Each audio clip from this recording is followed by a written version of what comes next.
مدینے والوں نے بڑی غلامی کی، کبھی کوئی شکوہ نہیں کیا. ویسے کبھی کبھی اللہ موقع بناتا تھا، کبھی کبھی نا مدینہ شریف میں ایسے ہوتا تھا. کبھی کبھار ایک دفعہ نا جب کچھ علاقے فتح ہوئے تو بڑا مال آیا فتح مکہ کے بعد. تو بخاری مسلم میں حدیث ہے، اسلام کے اندر یہ ہوتا ہے کہ جو نیا کلمہ پڑھتا تھا اسے مال غنیمت میں سے زیادہ حصہ دیا جاتا تھا.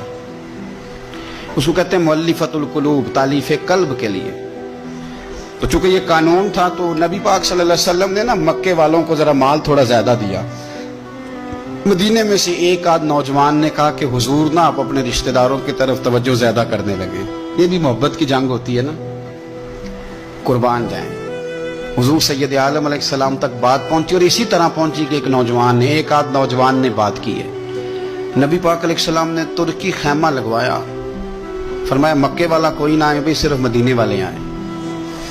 سارے حضور کے سامنے بیٹھ گئے. ذرا منظر دیکھنا، حضرت ابو ایوب انصاری رضی اللہ تعالیٰ عنہ سے لے کر چپے ہوئے تعلق بحال، بلا وجہ شادی میں رکاوٹ کی، کاروباری بندش، اولاد کا نہ ہونا یا ہو کر مر جانا، طلاق کا مسئلہ. بے علم سے دنیا میں لاکھوں انسان اپنے جائز و ناجائز کام کروا رہے ہیں، اور وہ کام کروائیں جو دوسرے عامل چھوڑ. سارے انصار. حضور نے فرمایا ابھی میں نے سنا ہے تم میں سے کچھ نے کہا ہے کہ حضور اپنے رشتہ داروں کو زیادہ دینے لگے.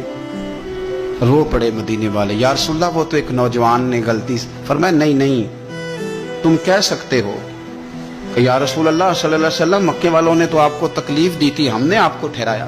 تم کہہ سکتے ہو کیونکہ تم نے ٹھہرایا تھا. مدینے والے رونے لگے کہ یا رسول اللہ ہم کون ہوتے ہیں ٹھہرانے والے، وہ تو آپ آئے، اللہ نے مدینے کو شانیں عطا کر دی.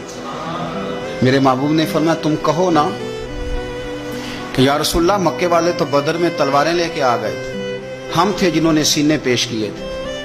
وہ رو رہے ہیں، نہیں حضور ایسا تو نہیں ہے، وہ تو آپ نے مہربانی کی تو بدر میں ہم میں سے کچھ شہید ہو گئے، کچھ غازی بن گئے کہ برکت سے.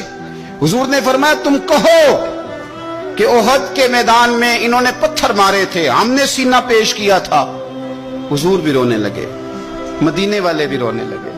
نبی کریم نے فرمایا تم کہو کہ جانے ہم نے قربان کی، تم کہو کہ حضور قربانیاں ہم نے دی. کہہ سکتے ہو تم نے دی ہیں، ہمارا حق بنتا ہے، کہو.